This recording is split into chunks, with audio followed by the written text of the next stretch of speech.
Pygmalion Publishing presents Crimson Snow, a short story. Written by Meghan O'Flynn. Maverick stoked the fire, the burgeoning heat thawing his stinging fingertips through his gloves. The landscape around him was a black and white movie on pause, still, unchanging, silent, a reprieve from the week's vicious storms. Hidden behind clouds, the setting sun bleached the heavens a pale, sickly gray and turned every barren tree into a slash of black against the dusty sky, as if a bear had torn the tapestry of the horizon with razor-sharp claws. His wife Christy once said winter was her favorite time of year, that it meant the world was resting, preparing for new life in the spring. She always said things like that, always believed every end was a new beginning. Struggle just means we're learning something, she'd say.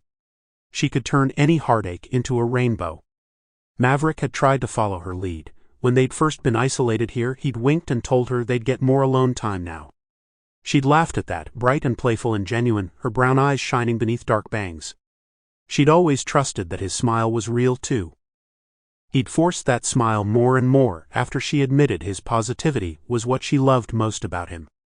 She'd been harvesting the sweet potatoes when she said it, cutting what they needed from the frosty ground, then covering the remaining roots with burlap in hopes they might produce just one more sprout. When the roots froze and died, he'd grinned, said he'd never liked those vegetables, that there were far better ones in the woods she'd see. The first night they went hungry, he'd told her he needed to lose a few pounds anyhow, and laughed to cover the sound of his rumbling belly. He'd kept a smile plastered to his face even when the traps went empty and they peeled bark from the trees and boiled it in water. Christy had made love to him on the braided rug in front of the hearth that night, in front of the fire they'd used to cook the bark soup, her body warm and supple and giving. Yes, she'd believed in his optimism. He'd never corrected her. He knocked the charred debris together, his stick making a scraping sound like a tactical knife against bone. Maverick winced. The icy wind stung his nostrils, but he registered the acrid stench, ash and the merest hint of something salty and fatty. His mouth watered, but his gut clenched. Christy believed everything would turn out okay. But she'd never seen war. She didn't know they were all disposable, every last one of them.